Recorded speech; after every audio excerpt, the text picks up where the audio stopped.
Na tuombe. Ewe Mwenyezi Mungu,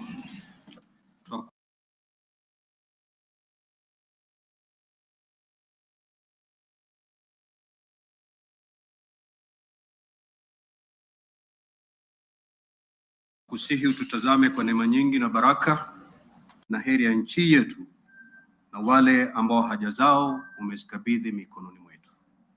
Amen. You may be seated.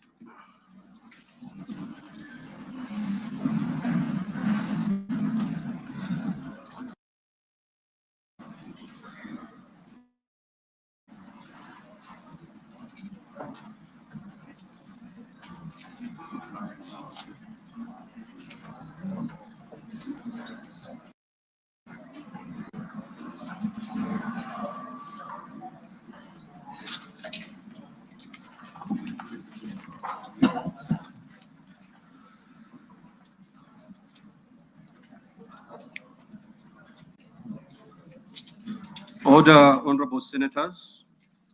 Your Excellency, the Honorable Dr. William Samoei Ruto, CJH, President of the Republic of Kenya and Commander-in-Chief of the Defense Forces, the Right Honorable Dr. Moses Wetangula, EGH, MP, Speaker of the National Assembly, Honorable Members of Parliament, Article 132(1)(b) of the Constitution provides that the President shall address a special sitting of Parliament once every year and may address Parliament at any other time.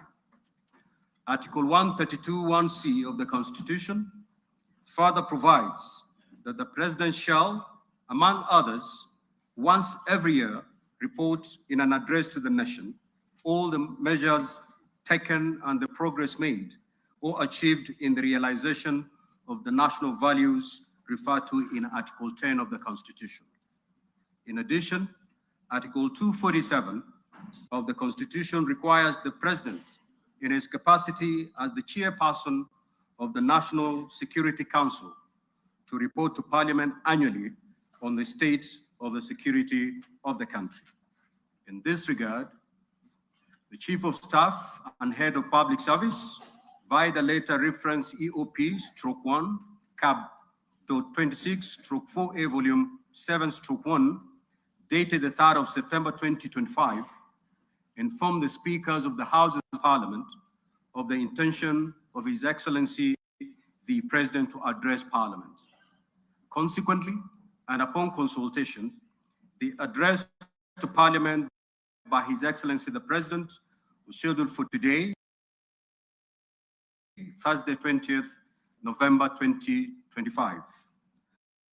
Pursuant to Standing Order 25(2) of the Senate Standing Orders, I notify honorable senators of the place, date, and time of today's special sitting via Gazette Notice number 16/518, which was published in a special issue of the Kenya Gazette on Wednesday, 12th of November 2025. Further, together with the Right Honorable Speaker of the National Assembly, we notified all members of Parliament and the general public of today's special sitting via notices placed in the Daily Nation and the Standard newspapers of Wednesday, 12th November 2025. Accordingly, honorable members, this special sitting is properly convened. I thank you.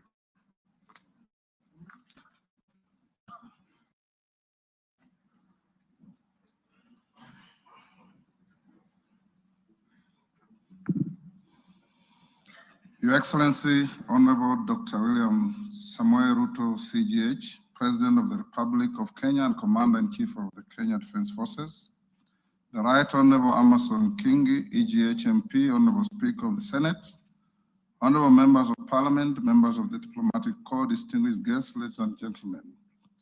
Article 1321(b) of the Constitution requires the President to address the nation once every year and at any other time. Further, Article 1321(c) of the Constitution requires the President to, once every year, report in an address to the nation on measures taken and progress achieved in the realization of our national values. Additionally, Article 1321C3 of the Constitution provides that the President shall submit a report for debate to the National Assembly on the progress made in fulfilling the international obligations of the Republic. In this regard, honorable members, by way of a message to the House, His Excellency the President conveyed his desire to address a special sitting of the Houses of Parliament today, 20th November 2025. Therefore, pursuant to the provisions of Standing Order 22 of the National Assembly Standing Orders, by Gazette Notice number 1651, which was published in the Kenya Gazette on 12th November 2025, and indeed as also notified to all members and the general public by way of newspaper notification published on 12th November 2025, I gave notice of this special sitting of Parliament to the members of the National Assembly. Accordingly, honorable members, this special sitting is properly convened. Your Excellency, honorable members, distinguished guests, ladies and gentlemen, it is the custom of Parliament to recognize invited guests seated in our galleries. I therefore wish to recognize the following guests who are seated in the Speaker's row. Her Excellency Rachel Ruto, First Lady of the Republic of Kenya, and other members of the First Family. His Excellency, the Honorable Professor Kithure Kindiki, EGH, the Deputy President of the Republic of Kenya. The Honorable Musalia Mudavadi, EGH, the Prime Cabinet Secretary and Cabinet Secretary, Minister of Foreign Affairs and Diaspora Affairs. Your Excellency, honorable members, also present this afternoon is the Chief Justice and President of the Supreme Court, Honorable Lady Justice Martha Koome, EGH. She is accompanied by the Deputy Chief Justice and Vice President of the Supreme Court, Honorable Lady Justice Philomena Mwilu, EGH, Honorable Justice Daniel Musinga, CBS Presiding Judge, Court of Appeal, Honorable Justice Oscar Angote, MBS, Presiding Judge of the Environment and Land Court, and Honorable Justice Brian Ongaya, EBS, Judge of the Employment and Labor Relations Court. We are also honored to have in our midst the immediate former Speakers of the Houses of Parliament, the Honorable Francis Ole Kaparo, the Honorable Ekwe Ethro, and the Honorable Kenneth Lusaka, EGH, the Governor of Bungoma County, and Clerk Emeritus of the National Assembly, Ambassador Michael Sialai, CBS. Also in the gallery, we have the Chairperson of the Council of Governors, who is also the Governor of Wajir County, the Honorable Ahmed Abdullahi, and the Honorable Johnson Sakaja, Governor of Nairobi City County. May I also accord special recognition to all Cabinet Secretaries present and particularly acknowledge 5 of them who are former ranking members of the Houses of Parliament, namely Honorable Aden Duale, EGH, former leader of the majority party in the National Assembly, Honorable Kipchumba Murkomen, EGH, former Senate Majority Leader, Honorable John Badi, EGH, and Honorable Opio Wandai, EGH, both former leaders of the minority party in the National Assembly, and the Honorable Alice Wahome, EGH. If Honorable Mutai Kagwe is present, is also a former member of the House, I acknowledge him. I also acknowledge principal secretaries and members of the diplomatic corps, heads of constitutional commissions, and independent offices and state corporations present. You are all welcome to Parliament. Your Excellency, I wish to make a special welcome to Parliament and mention the Chief of the Kenya Defense Forces, General Daniel Kahariri, and the respective service commanders, the Inspector General of Police, and other leaders of our disciplined forces who are seated at the Speaker's row. Parliament deeply appreciates your outstanding contribution to the national defense, security, and distinguished service to our nation. To all invited guests, we say, Karibu Bunge. Your Excellency, honorable members, distinguished guests, ladies and gentlemen, I wish to draw your attention to the officer standing to the right of the chamber in green. He is the Chief Sergeant at Arms of the National Assembly, Mr. Aloisio Lekulo, OGW.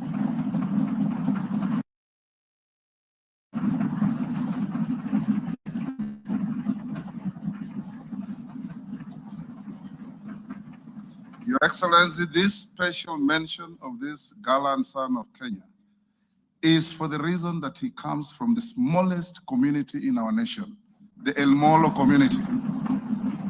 A community which, according to our last census, numbers just about 500. He has risen through the ranks as a high school teacher, as a DO, and competitively employed in Parliament in the year 2006 in the Sergeant's office, rising to become the Chief Sergeant at Arms. Today is his last day in public. The National Assembly had a special session where we paid tribute to him and we thank him for the distinguished service he has rendered to the nation and wish him well. Your Excellency, honorable members, distinguished guests, ladies and gentlemen, it's now my singular honor and privilege to invite His Excellency, the President of the Republic of Kenya and Commander-in-Chief of the Defense Forces to address this special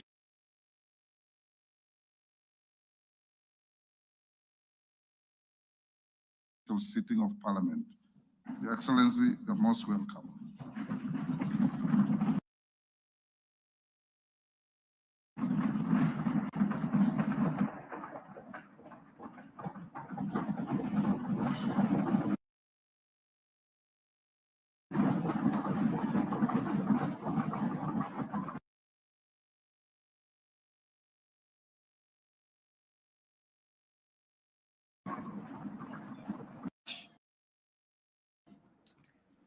The Honorable Speaker,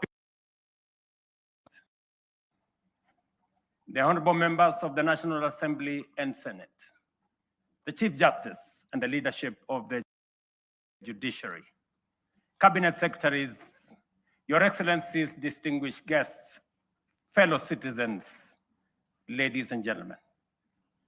2 years ago, when I delivered my first State of the Boardrooms, but out in the blazing sun of our farms,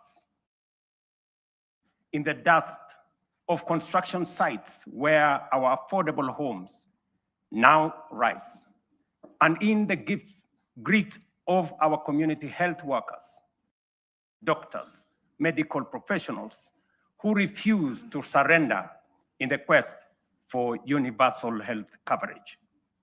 It is written in the steady hum of our factories, in the determination of millions daring to dream and finance their vision through the Hustler Fund, in the courage of our young people working on housing sites, in the Climate Works program, in the digital ecosystem, and in the bravery of those who, looking beyond our borders, have sought livelihoods abroad to sustain families back home. A story of sacrifice, a story of sweat, a story of progress that has not come easy.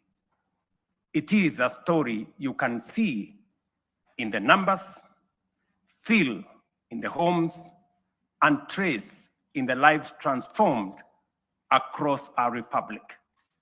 A story whose facts are available for all to examine, except perhaps for the cynical who have no facts. Today, the evidence is clear, evidence of promises made and promises kept. In just 3 years, we have built not monuments of words, but foundations of progress. And yet, even with these achievements, I am convinced that this is only but the beginning. Mr. Speaker, honorable members, As I prepared this address, I reflected deeply on the long road we have traveled as a nation. 62 years shaped by struggle, sacrifice, hardship, triumph, and milestones that have affirmed our spirit. From that reflection came one undeniable truth. We have made commendable progress, but Kenya still punches way below its true weight. This nation has the talent, the resources, and the spirit not just to improve, but to leap and to make the transition from a developing country to a developed one within our lifetime. That is why I speak today with full conviction that history has summoned this generation, our generation, at such a time as this, to a higher purpose. Some eras are shaped by events. Others are defined by the decisions a nation makes. And today, Kenya is called to make such a decision, to finish the journey our forebears began, and finally turn our long-held potential into lived reality. To do this, we must cast off the prevailing mindset of being content with the average. We must step beyond the comfort of the familiar and the ordinary and reach with courage, clarity, and conviction for nothing less than excellence and greatness. Therefore, as we examine the achievements of the past 3 years, results that have laid a firm foundation for equality of opportunity and a nation where no one is left behind, today I will also place before you not just a vision, but a national project that is realistic, grounded, and entirely within our reach. A vision not just to grow, but to transform. A roadmap not merely to move forward, but to rise from developing to developed, to rise from potential to reality, to rise from promise to prosperity, to rise from the third to the first world, to rise finally into the Kenya we have long imagined, the Kenya we deserve. For long, our ambition was held hostage by small thinking and ordinary expectations. But that era must now be confined to the past. Today, we stand on the threshold of something far greater, a moment in which we can say that our parents dreamed of and what our children yearn for, we will accomplish in our lifetime. As we know, this is achievable because others have done it before. I have often spoken of the Asian tigers, South Korea, Singapore, Hong Kong, Malaysia. And by the way, members, the Prime Minister of Malaysia will be here this weekend. Countries that at independence were our peers in nearly every measurable way. They had no extraordinary resources. They were not superhuman. They simply had the courage to make bold, disciplined, deliberate choices. They invested in their people, demanded excellence, and refused to be trapped in the limitations of their circumstances. They refused to make peace with mediocrity. Today, they stand as first world economies. If they could rise, so can Kenya. It can be done. Let me repeat. It can be done. Later in this address, I will set out the strategic choices, the reforms we will deepen, the sectors we will unlock, and the investments we will prioritize to move Kenya to the next level. I say all this not as a personal badge of honor, but as a recognition of what we have achieved together, the Kenyan people, the leadership in all arms of government, and across all political formations. Honorable members, the last 3 years have not been easy. We have agreed, sometimes disagreed, and at times those disagreements have carried great cost. We have compromised, we have confronted hard truths, and we have endured storms none of us invited. But we all take comfort that it has not been for nothing, for this is how far we have come. At a time like this in 2022, Kenya was in distress. Inflation had soared almost to double digits. A fuel shortage threatened to paralyze our economy as oil marketers struggled to access dollars. The shilling was in free fall. Foreign reserves had hit historic lows. Debt service consumed more than half of our revenues. Confidence, both local and foreign, had waned. International analysts warned that it was no longer a question of if, but when Kenya would default. Within that context, we acted. We restored fiscal discipline. We eliminated wasteful subsidies. We rationalized public expenditure. We strengthened revenue collection and placed our economy on a path of recovery and sustainability. Inflation, which stood at 9.6% in 2022, has steadily declined to 4.6% as of last month, bringing much needed relief to households. The shilling, once in perilous downward spiral, has stabilized at 129 to the dollar for nearly 2 years, a direct consequence of prudent monetary policy and disciplined fiscal management. Our successful Eurobond redemption signaled to the world that Kenya honors its obligations. 3 years ago, Kenya was ranked the 8th largest economy in Africa with a GDP of 115 billion US dollars. Today, our GDP has increased to $136 billion, moving us up to become the 6th largest economy on the continent, according to IMF. This steep rise, ladies and gentlemen, is not accidental. It is the product of deliberate choices, disciplined execution, and strategic reforms that have strengthened our economy and unlocked its potential.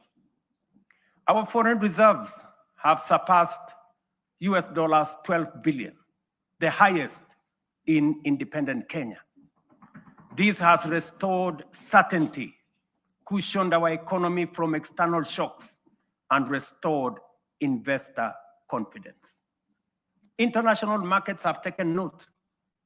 Just this week, 14 of the world's leading financial institutions, including Citigroup, JP Morgan, Standard Chartered, and Goldman Sachs, projected that Kenya's economy will expand by between 5 and 5.8% in 2026.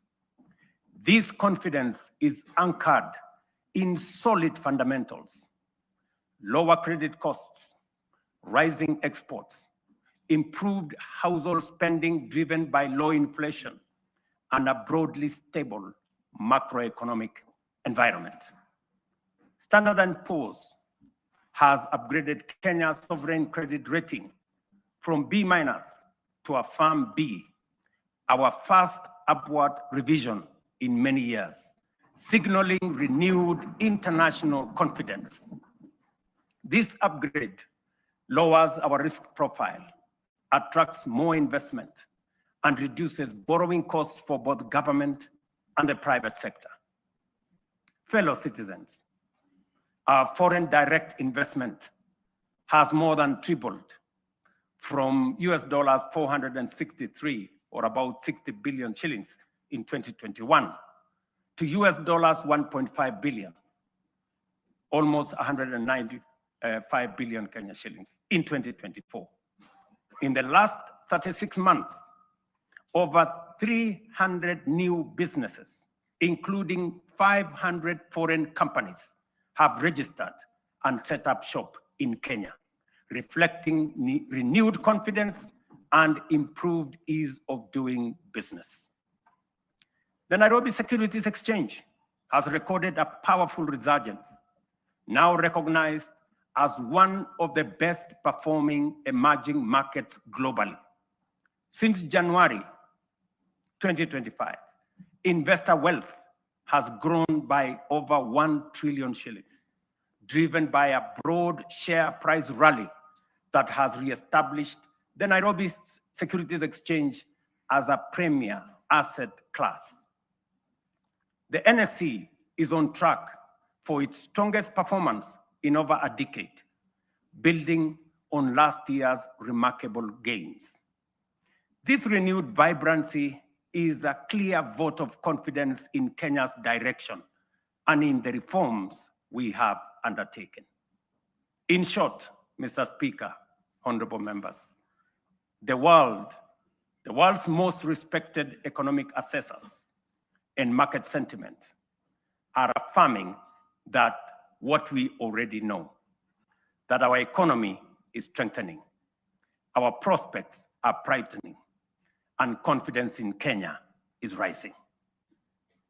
Our critics, the high priests of eternal pessimism, who criticize without responsibility and tear down without offering alternatives, will want you to believe that our economy is going in the wrong direction. But while everyone may speak their mind, and that is the beauty of our democracy, no one is entitled to manufacture self-serving falsehoods and traffic them as facts. And facts are exactly what I present here today: clear, verifiable, and indisputable. Mr. Speaker, one of the greatest contributors to the high cost of living is the cost of food. Kenyans in 2022 marched with empty sufurias, a stark symbol of frustration and unbearable cost of basic commodities. From the very outset, we made an intentional and strategic decision to subsidize production and not consumption. We understood that lasting relief would not come from temporary subsidies and price controls, but from strengthening the foundations of agricultural production. We also recognized that agriculture is not merely another sector of our economy. It is the lifeline of our nation. If we were to secure households, stabilize prices, create jobs, expand industry, and spur exports, agriculture had to be the fulcrum of our transformational agenda. To organize the sector and improve service delivery, we launched an integrated digital platform to register farmers. In 2022, fewer than 300,000 farmers were on record. Today, over 7.1 million farmers are registered on the Kenya Integrated Agricultural Management Information System, giving us visibility to design scientific targeted interventions and eliminate extortionists, getaway brokers, and drive out cartels and middlemen. This has enabled us to implement the fertilizer subsidy program at scale.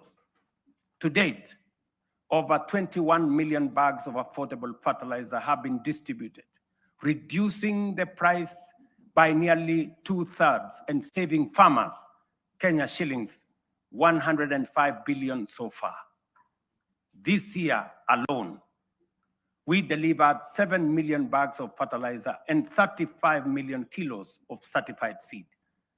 And next year in 2026, we plan to distribute 12.5 million bags across all the 1,450 wards, ensuring every farmer has access to affordable inputs. The impact has been phenomenal.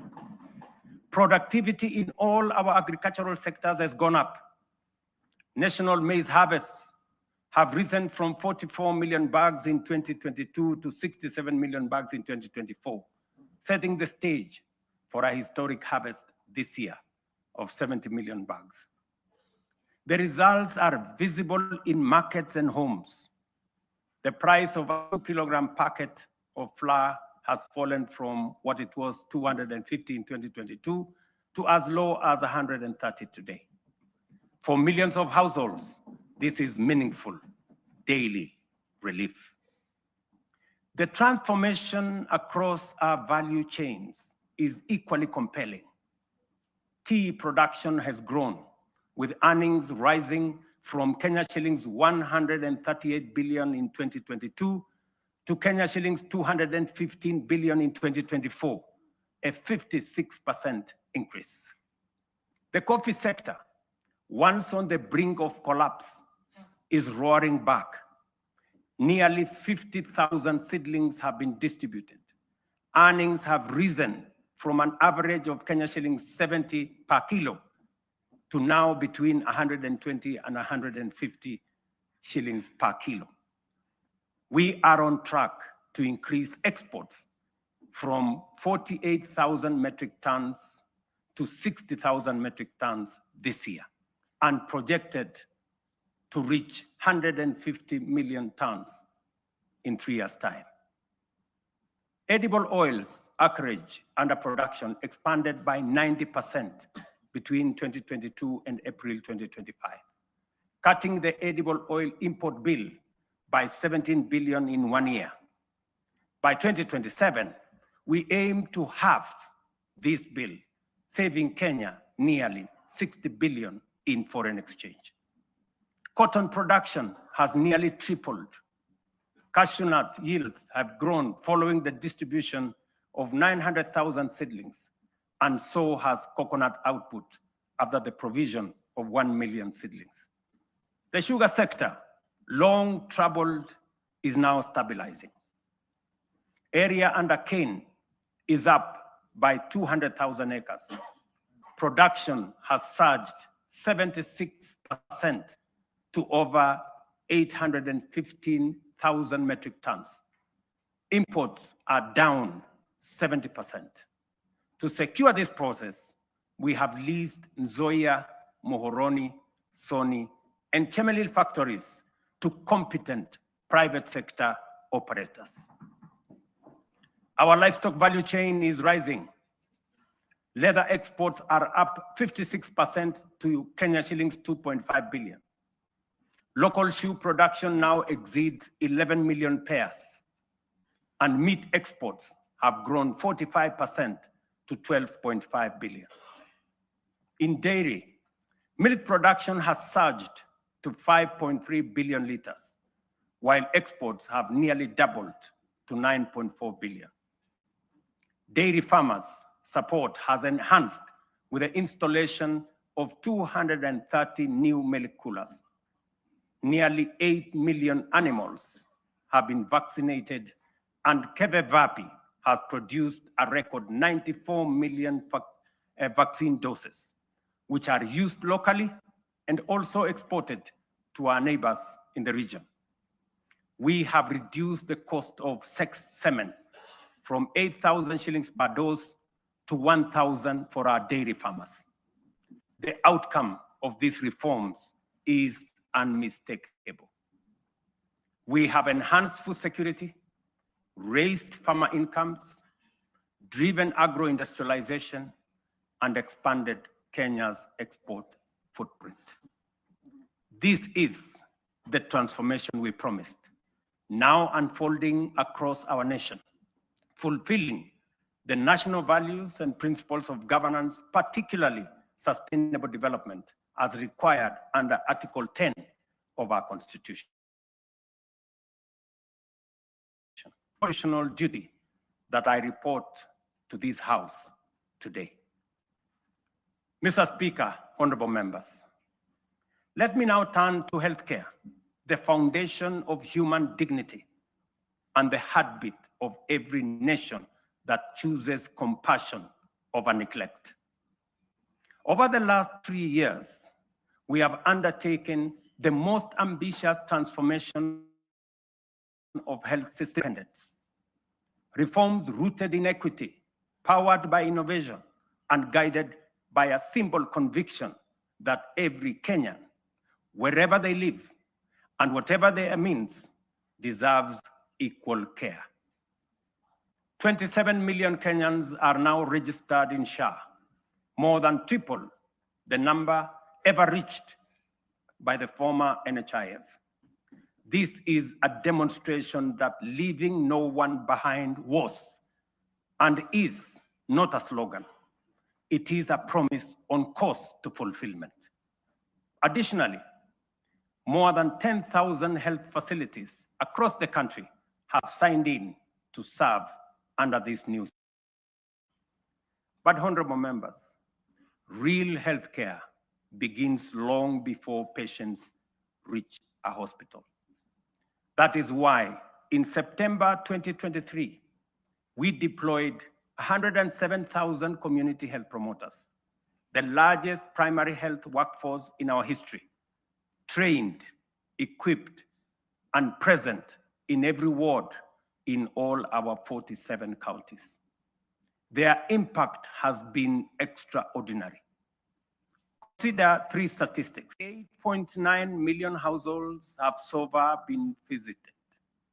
9.9 million diabetes screenings have been done with 134,000 cases diagnosed. 6.5 million hypertension screenings have been conducted with 305,000 cases confirmed. Millions of lives have been touched and thousands saved. This is what equity looks like. This is the meaning of universal healthcare. This is leaving no Kenyan behind indeed. Behind these numbers stand the community health promoters, quiet, devoted, tireless, heroes of this new era. Today, we honor them. We thank them.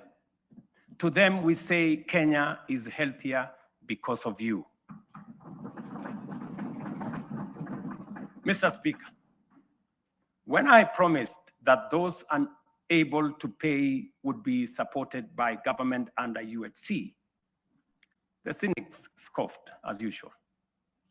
Today, we are paying premiums for 2.3 million vulnerable Kenyans, including orphans, widows, the elderly, and those without income, because for them, healthcare is not a privilege. And I must commend members of this august House who have stepped in to support vulnerable families in this gesture. We are also modernizing hospital equipment through the National Equipment Service Project, replacing the old MES model that burdened counties with heavy upfront costs. Under the new fee-for-service system, private partners install, maintain, and run state-of-the-art equipment, and public facilities pay only when they use them. We have overhauled KEMSA to end the chronic crisis of drug shortages, raising medicine availability from 48% to 68% and to a projected 90% by the end of this year and 100% by March next year. This is more than healthcare reform. It is a long-deferred promise finally taking shape. A Kenya where every citizen can face tomorrow with confidence, knowing their nation will stand with them in their hour of need. It fulfills our national values and of dignity and equity as stated in Article 10 of the Constitution. In the same spirit, the government is strengthening financial protection for Kenyans under cancer treatment. Social Health Authority will enhance the cancer benefits package from the current 550,000 shillings to Kenya shillings 800,000, effective December 1. This enhancement responds to the rising cost of sustained cancer care and ensures that patients can access quality, uninterrupted treatment without facing financial hardship. Mr. Speaker, honorable members, when I assumed office, our education sector was in distress with a strained CBC transition, a chronic teacher deficit, universities on the edge of insolvency, and overstretched infrastructure. We moved quickly to restore education as the great equalizer. Through the student-centered funding model, scholarships and loans now follow need and merit, placing the learner at the center. Nearly 500,000 students have already benefited from this model. We then tackled the teacher crisis head-on. We have hired, as you all know, 76,000 teachers with 24,000 more to be brought in by January next year. That will translate to 100,000 teachers in 3 years, an achievement unmatched in the history of our country. Together with the national government CDF, we have delivered 23,000 new classrooms and 1,600 laboratories are under construction, easing congestion and giving CBC the dignified facilities it requires. TVET has become the engine of practical skills. Enrollment has leaped from 341,000 in 2022 to 718,000 as young Kenyans embrace engineering, ICT, modern agriculture, hospitality, design, and the trades that power a modern economy. In strengthening education at every level,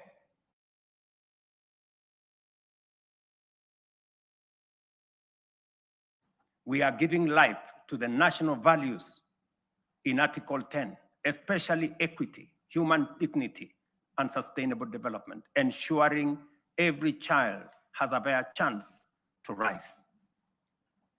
Mr. Speaker, honorable members, 3 years ago when we said we would deliver affordable housing, the cynics dismissed it. They said it was fantasy. When they realized we were serious, they called it impossible. And when we broke ground across the country, they suggested that these projects would stall. Today, those doubts have given way to a very different question from Kenyans everywhere. How do I own one of these units? That is now the question. Across the country, we are delivering the most extensive housing rollout in Kenya's history. 230,000 affordable homes.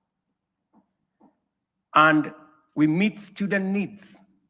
178,000 beds have been packaged for universities, TVETs, KMTCs, with 74,000 already under construction, transforming a sector where fewer than 10% once had decent accommodation. Additionally, 270 modern markets are taking shape nationwide, providing vital spaces for women and MSMEs with another 175 underway, expanding the backbone of local commerce. And through the Nairobi River Regeneration Program, 44,000 young people are restoring the river corridor and preparing sites for 10,000 social homes along the renewed riverfront. The program, the housing program, including markets and hostels, has created over 428,000 jobs. Jobs that include architects, engineers, plumbers, electricians, carpenters, masons, steel workers, transporters, and thousands of MSMEs in fittings, fabrication, and interior design work. At peak next year, it will employ at least 1 million Kenyans. Honorable members, this program is far more than housing.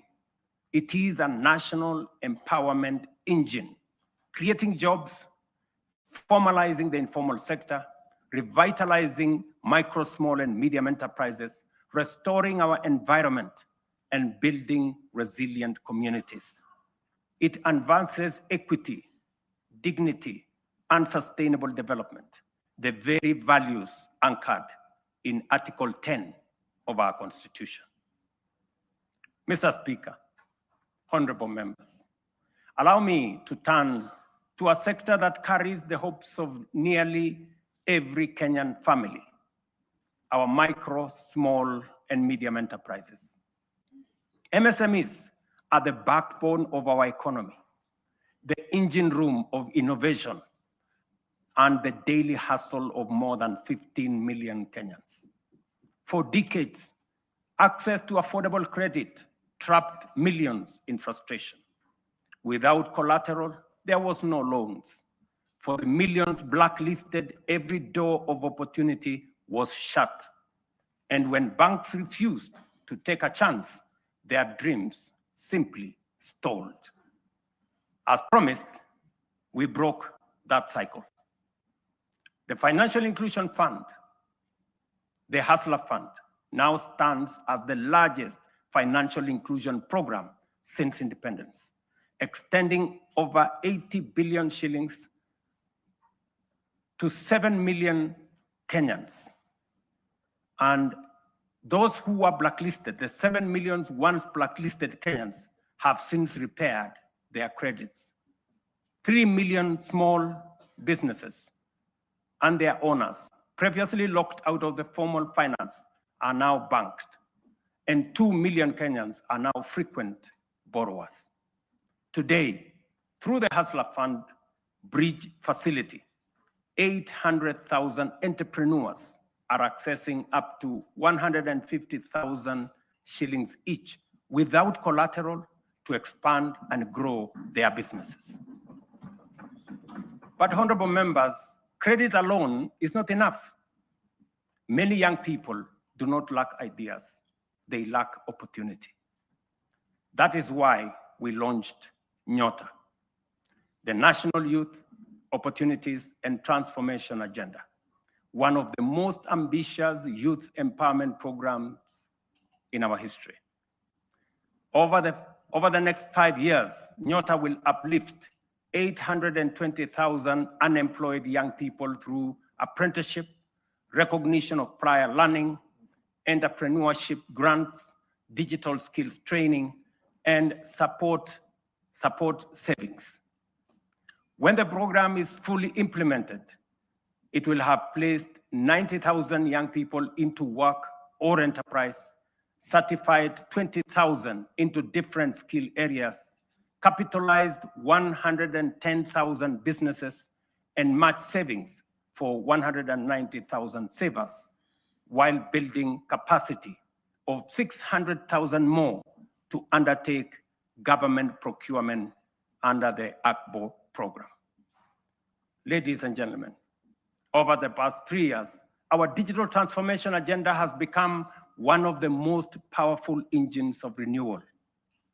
A quiet revolution changing how Kenyans live, how they work, learn, or do business. We have expanded the fiber optic by 24,000 kilometers and moved from 0 public Wi-Fi hotspots in 2022 to nearly 1,500 today, connecting communities once left behind.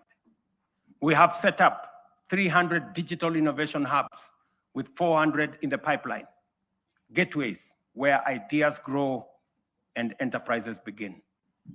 At the heart of this shift is digital government.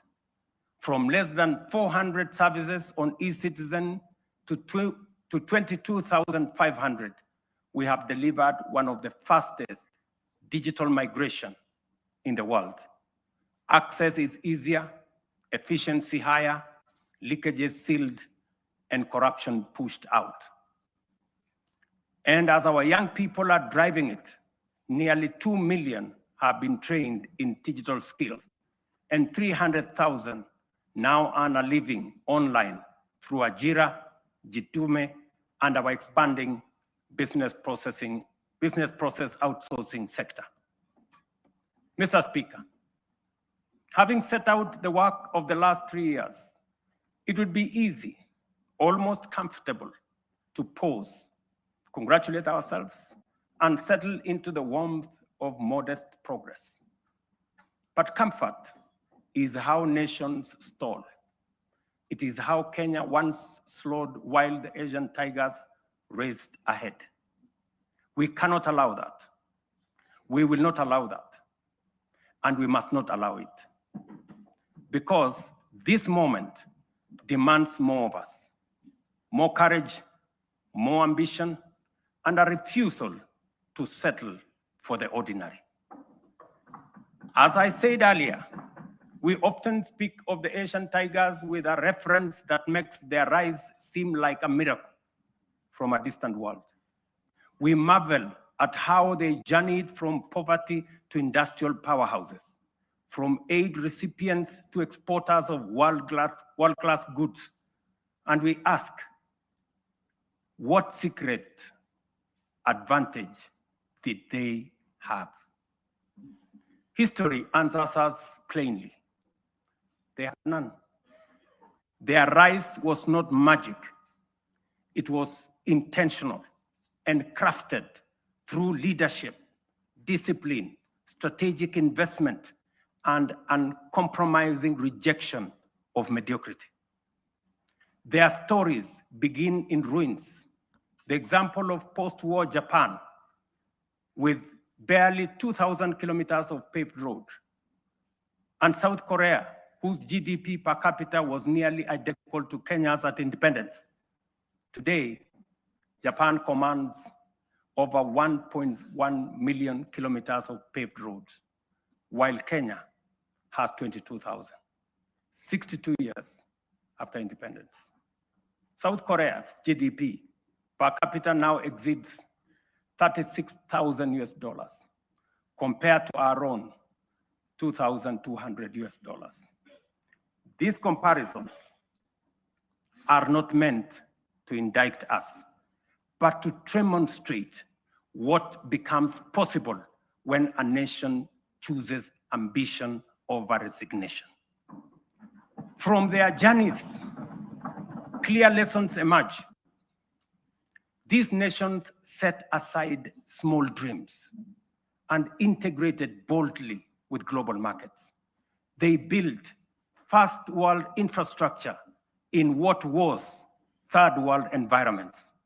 They invested obsessively in their people, the engineers, scientists, innovators, and technicians who powered their ascent. They generated electricity from all sources available to power their enterprise, innovation that led to manufacturing, industrialization, and progress. They simplified investment through institutional reforms that allowed capital, technology, and talent to progress without friction. They prioritized production by planning their industries long before those industries emerged. Critically, they nurtured ecosystems of relentless innovation, giving rise to global giants like Samsung, Hyundai, Toyota, and Sony, companies that began modestly and grew to define modern history. The task before us, therefore, is unmistakably clear. If Kenya is to grow at scale, we must raise our ambition. It is for this reason, Mr. Speaker and honorable members, that under my leadership, we are raising the bar of national ambition. And that is why I am today submitting a roadmap to take Kenya to the next level. We are committing to undertake a minimum of 4 major national priorities whose rationale I shall explain. First, we must invest relentlessly in our people, in their education, skills development, scientific training, and innovation capacity. We have already set the foundation through the major reforms in the education sector.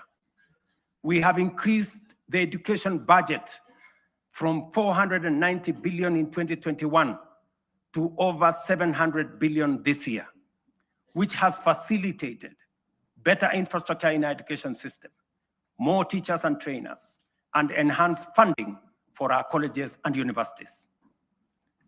I have reorganized government departments to establish a dedicated State Department for Science, Research, and Innovation to support the urgent need to scale up STEM courses in our education system, strengthen innovation, promote research, and create a pool of high-level professionals in engineering and science.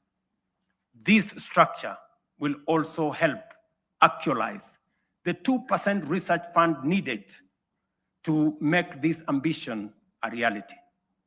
We must fund startups and deliberately scale up and commercialize innovation to create new companies. We must actualize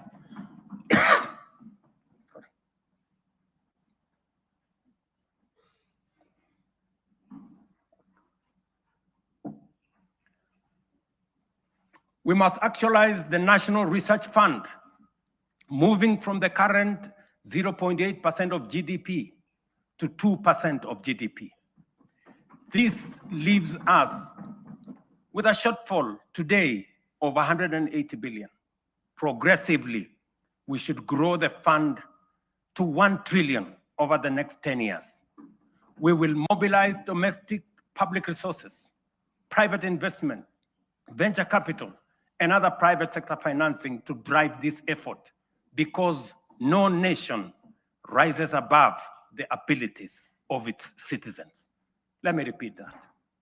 Gentlemen and ladies, no nation rises above the abilities of its citizens. And we must promote a culture of enterprise so that Kenyan companies can cross borders. The example of Safaricom's M-Pesa, growing from a local solution into a global financial platform, serving more than 70 million customers in 170 countries today. This demonstrates the possibilities we can unlock. Secondly, we must turn around our economy from a net importer to a net exporter of products, goods, and services. The most urgent being imports of food products that cost us 500 billion shillings every year. Just imagine. We are importing maize, wheat, rice, edible oil, to Kenya at a cost of 500 billion shillings every year. As I mentioned earlier, we have already made interventions to reduce imports of maize, sugar, edible oils, rice, wheat, but our efforts are undermined by the natural limits of rain-fed agriculture. We can no longer allow the clouds to determine whether our people eat or not. we are able to produce enough for domestic consumption and exports.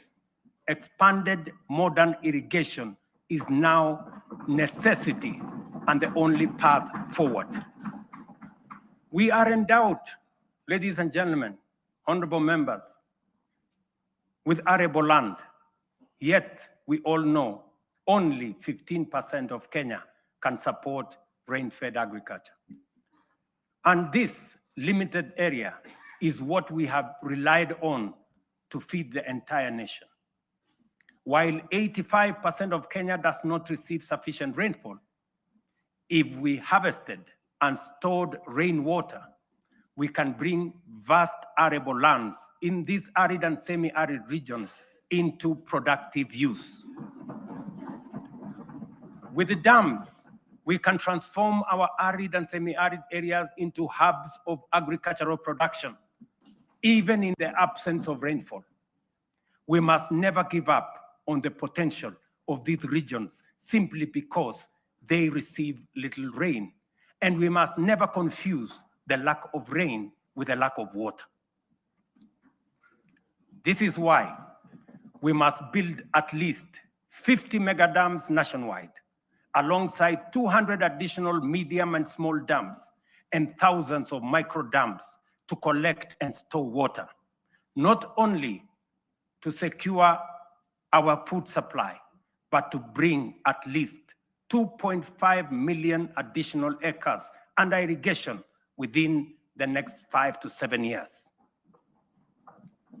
Therefore, the commitment to harvest and store water is not simply about food and water security.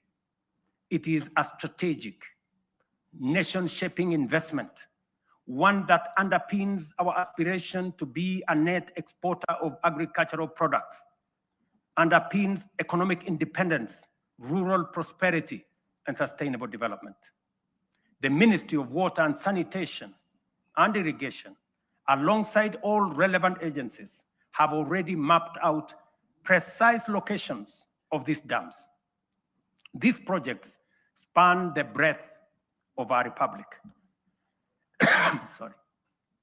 From the High Grand Falls, a mega dam on River Dawa in Mandera, Isiolo, Pasalinga Dam, Yata in Machakos, Singli Canal in Garissa, Soin Koru in Kisumu, Rumuruti in Laikipia, Thochi in Embu and Tharaka, Lowat in Turkana, Mahoya Dam, Stradling Nyeri and Kirinyaga, Narosra in Narok, Aror in Elgeyo Marakwet.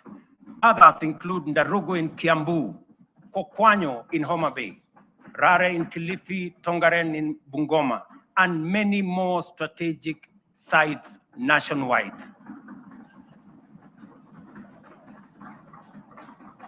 Mr. Speaker, expanded irrigation will also supply the volumes, consistency, and quality of raw materials required for our next economic frontier, which is agro-industrialization.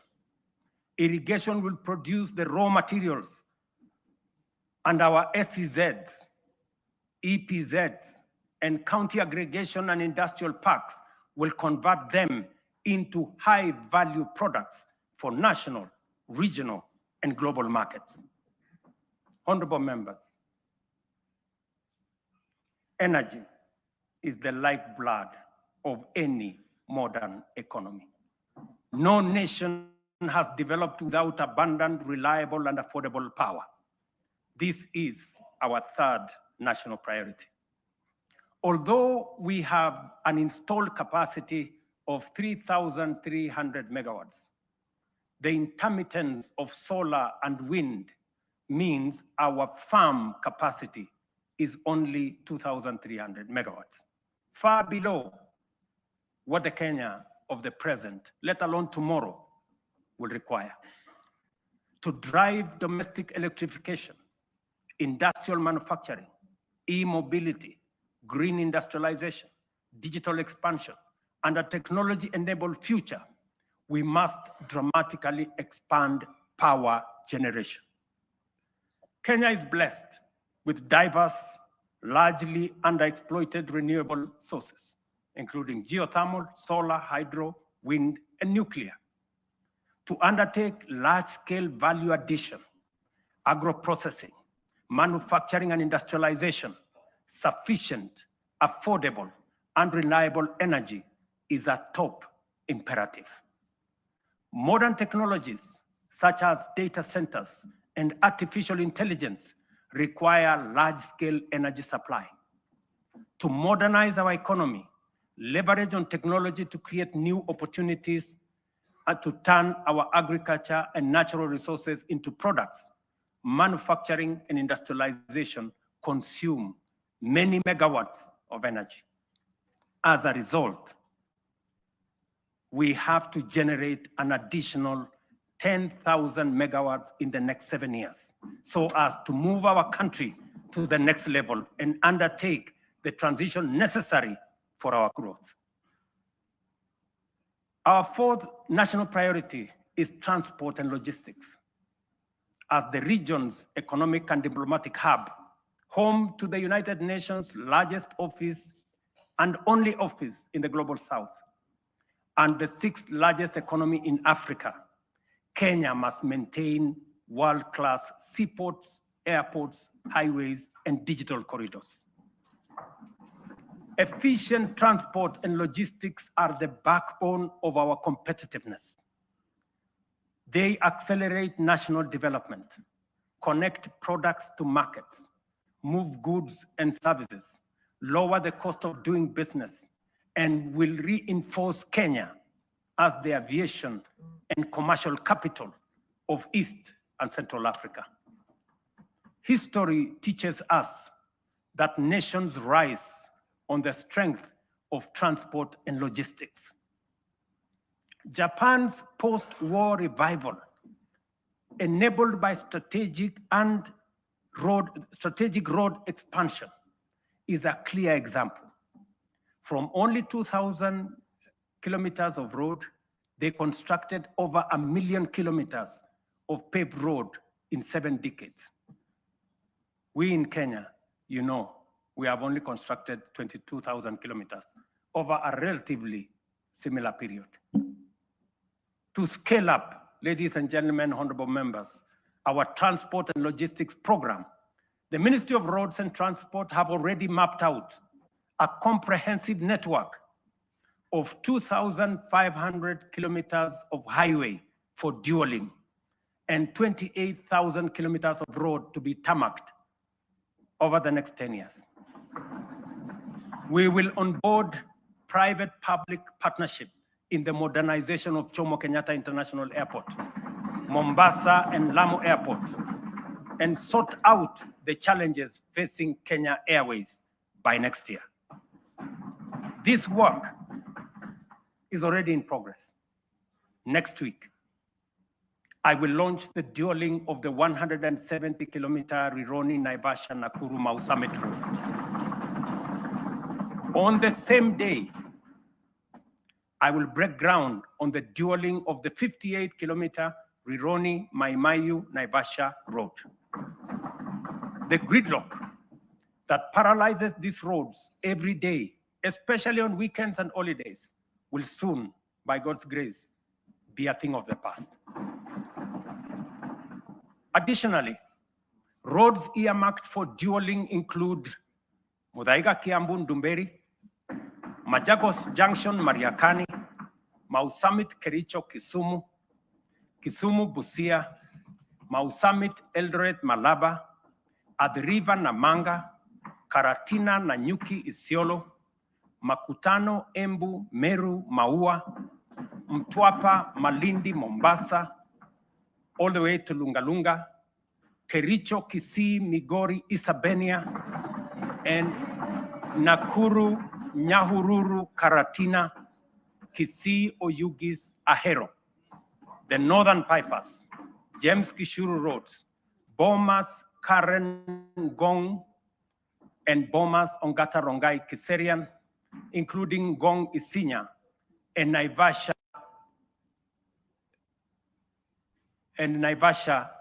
to Kikuyu, among many other key corridor nationwide.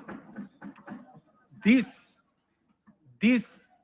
infrastructure drive will also include extending the standard gauge railway from Naivasha to Kisumu and eventually to Malaba. And that exercise, ladies and gentlemen, is beginning in January. In just 2 months, we will be beginning that process. Honorable members, estimates indicate that achieving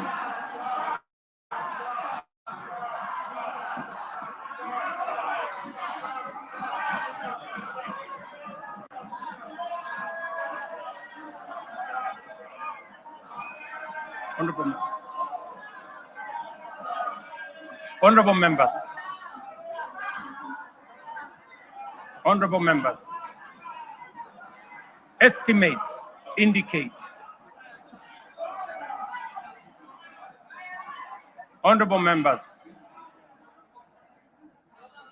estimates indicate that achieving these 4 priorities will require at least 5 trillion. This is undeniably a large sum. Some may see it as unrealistic, even audacious for a country like ours. But allow me to recall President John F. Kennedy's words in 1962 as he went to reach the moon. And this is what he said, and I quote, "We choose to go to the moon in this decade and do the other things, not because they are easy, but because they are hard. Because that challenge is one we are willing to accept, one we are unwilling to postpone." These 4 projects are our national imperatives, commitments we must embrace without hesitation, not because they are easy, not because they are cheap, but because they are absolutely necessary, because they are worthy of our time. This is the assignment of our generation. This is the purpose for this administration and this parliament, the 13th parliament. And this is the moment we must rise up to. Which brings us to the next question. Given our fiscal constraints, how shall we finance these transformative projects and do so sustainably? The answer, ladies and gentlemen, lies in 2 key financing vehicles: the National Infrastructure Fund and the Sovereign Wealth Fund. As noted earlier, our development ambitions require sustained, large-scale investment in education, in roads, in energy, water systems, logistics, transport, and digital network. Yet, our fiscal space is narrow. We cannot continue funding essential infrastructure through unsustainable borrowing and burdening taxpayers with additional taxes. But neither can we afford to postpone these imperatives without risking our future. There is need to be innovative in the use of our national revenues, or the national revenues at our disposal. There is need to deploy our national assets available to us in creating public-private partnerships that will crowd in the enormous pool of private sector resources available regionally and globally. This is why we will establish the National Infrastructure Fund, whose architecture will be underpinned by the reforms in the Government-Owned Enterprises Bill, passed by this August House, that I will sign into law tomorrow. This fund is the strategic solution that will provide a framework to innovatively scale up our resources to match our ambition. It will fulfill our manifesto commitment to rebuild Kenya's infrastructure while reducing reliance on tax and debt. We will do this by using budgeted resources prudently and introducing a financing architecture that leverages capital markets, diversifies ownership through unlocking of national assets through privatization, and use PPP frameworks to channel private capital into public priorities. For decades, Kenya has privatized major public assets, from Kenya Airways to KenGen, from Kenya Re to Safaricom. Yet, we cannot point to enduring national assets built from privatization proceeds because the funds were absorbed into budgets and spent. The National Infrastructure Fund will break this cycle. All proceeds from privatization will be ring-fenced, preserved, and reinvested into new infrastructure and wealth-creating assets. When ownership shifts to the private sector for efficiency, the benefits to the public will not diminish, they will multiply.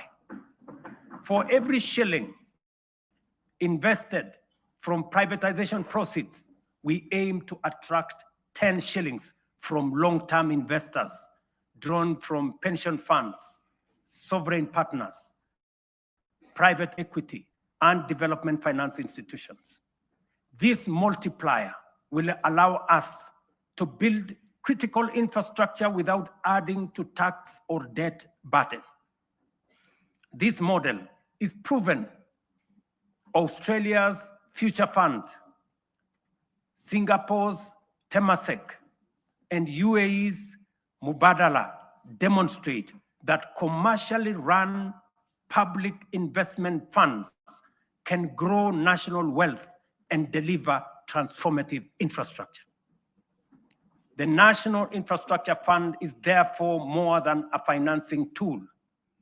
It is a generational strategy, preserving value, mobilizing capital, accelerating delivery, and ensuring Kenya becomes stronger, wealthier, and more competitive. Ladies and gentlemen, honorable members, our Constitution under Article 201C stipulates that the burdens and benefits of the use of resources and public borrowing shall be shared equitably between present and future generations. In essence, when we use natural resources or borrow, we must ensure future generations are not left poorer. That is why, alongside the National Infrastructure Fund, we will establish the Sovereign Wealth Fund to give full effect to the constitutional principle of intergenerational equity. A portion of all royalties from natural resources and a portion of proceeds from privatization of national assets will be invested in the fund. This fund will rest on 3 pillars. Number 1, savings, to be invested for the future, as countries like Norway, Kuwait, Saudi Arabia have done with trillion-dollar funds. Number 2, stabilization, a buffer against global shocks, including commodity volatilities, pandemics, and geopolitical disruptions to ensure fiscal stability. And number 3, infrastructure. A carefully managed share will be invested in commercial terms to attract private capital to national projects while growing public wealth. History has already warned us. Along our coast region, titanium deposits have been exploited and depleted. And because we lacked a sovereign wealth framework, future generations will inherit nothing from the resources that we got from titanium. We cannot repeat this mistake. Mr. Speaker, honorable members, that is the scale of our national ambition. This is the blueprint for financing it prudently and responsibly. To shape this vision, I have engaged sincerely with leaders across the political spectrum. I've engaged many members of parliament, many governors, community leaders, and with Kenyans from all walks of life.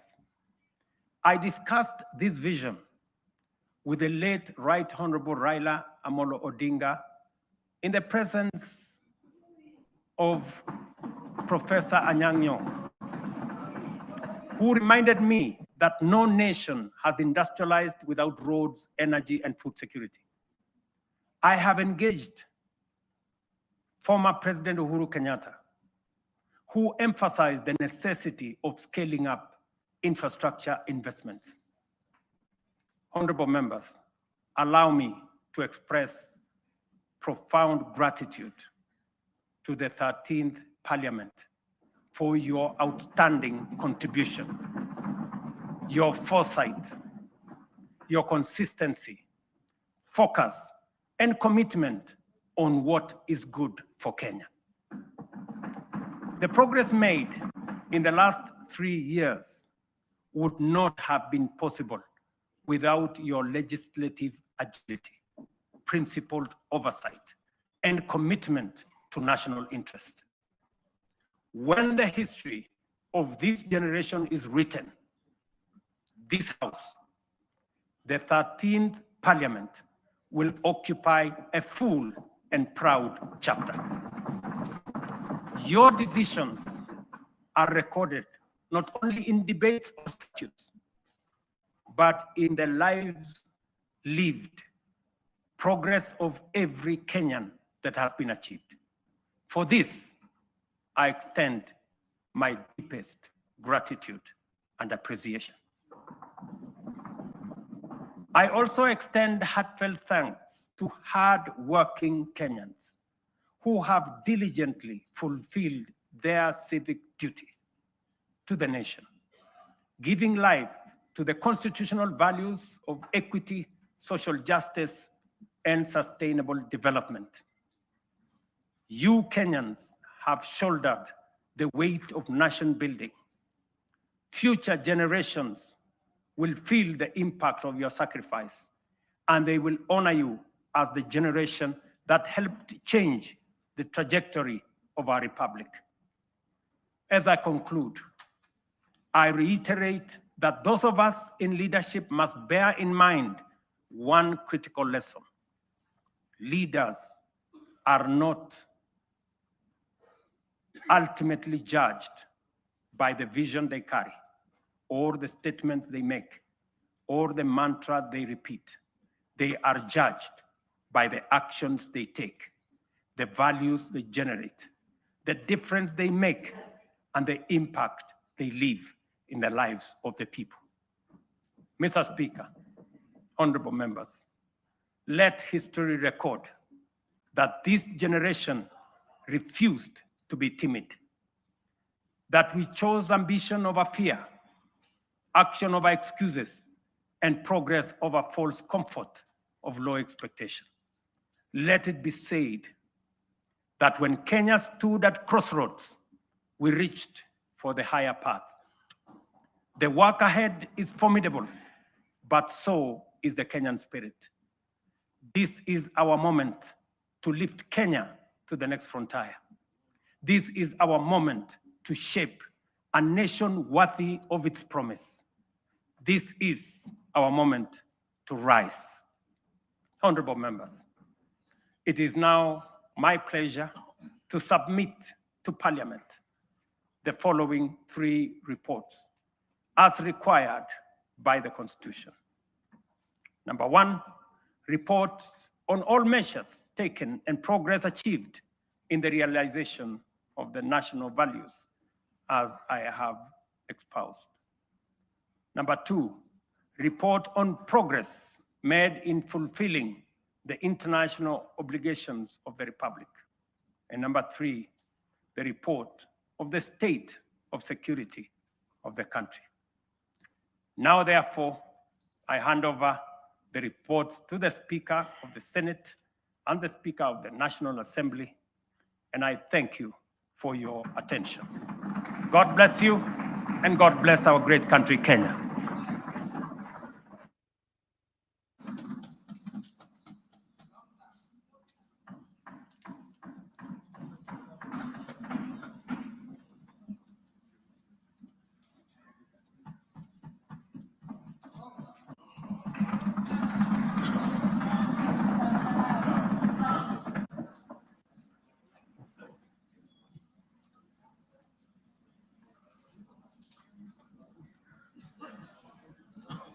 Honorable members, let us be upstanding.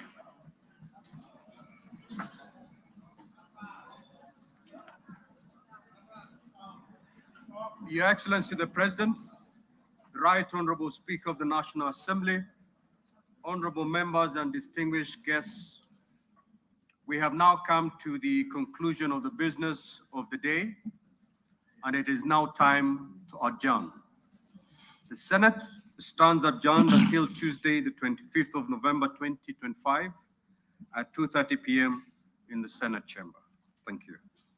Your Excellency the President, Right Honorable Speaker of the Senate, honorable members of the National Assembly, the National Assembly now stands adjourned until Tuesday, 25th November 2025 at 2:30 p.m. May I take this opportunity to invite all honorable members and our guests to a reception at the Parliament courtyard. May I also request all honorable members and our guests to remain standing in your places until the procession of His Excellency the President and the speakers leave the chamber. I thank you.